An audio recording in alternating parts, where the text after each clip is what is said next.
I recall one of the catchphrases you had in that article. You said that oceans matter for geopolitics once more. What was it? A week or two ago. Yeah. And I would add also oceans and obviously shipping. As you say, it is a very important part of the international trade order. And since the Second World War, we haven't seen that type of challenge to that world order, especially in terms of the law of the sea. I mean, you have obviously what's happening in the Black Sea now for some time, and what you just described, but also, you know, only yesterday we had this major explosion in Ust-Luga in the Baltic, then China and Taiwan, the Red Sea. And I would also add another one, which is not that obvious, a different type of challenge. It's the Panama Canal.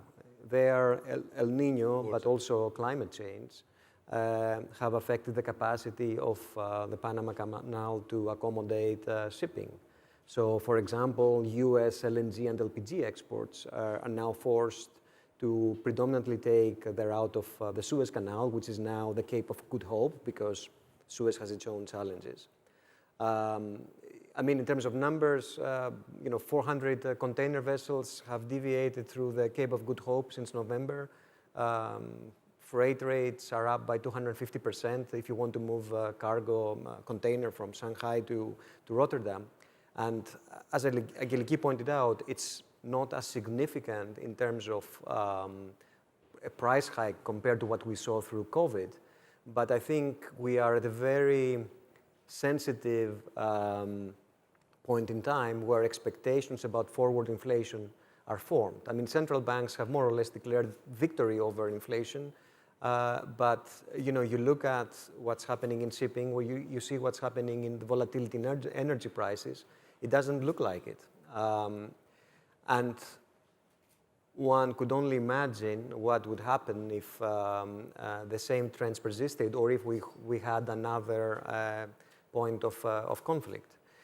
Especially what's happening in the Red Sea, it's cumulative. I mean, it's like taking out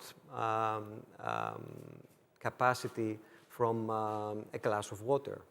And the more that is empty, the less available capacity is out there, and then the more it is likely to see freight rates and charter rates hike. So containers, we have seen that in freight rates. We are seeing this partly in tankers, a little less, to a lesser extent, I would say, in dry bulk. But unless this problem is solved fairly soon, we will see tighter and tighter markets. Importantly, also from our side, you know, of course, insurance premia have gone up. That's all to be expected. But I think we need the support of national as well as supranational entities here, because we are asked to put our people in harm's way. And you know, we have seen certain customers of ours 2-3 weeks ago saying we are ready to go back and pass through Suez, and then suddenly we had deterioration. And as a result, if anything now, the trend is more adverse. So can you be specific? What sort of support are you looking for from So I think is this military support or insurance support or what? Insurance is definitely still available. This is a very efficient industry because such conflict is not unfamiliar to us. But of course, the quicker we can have clear transits, the better. So if the solution is through military support, so be it. But I don't think it's going to be a problem that's going to be solved very easily. Yeah.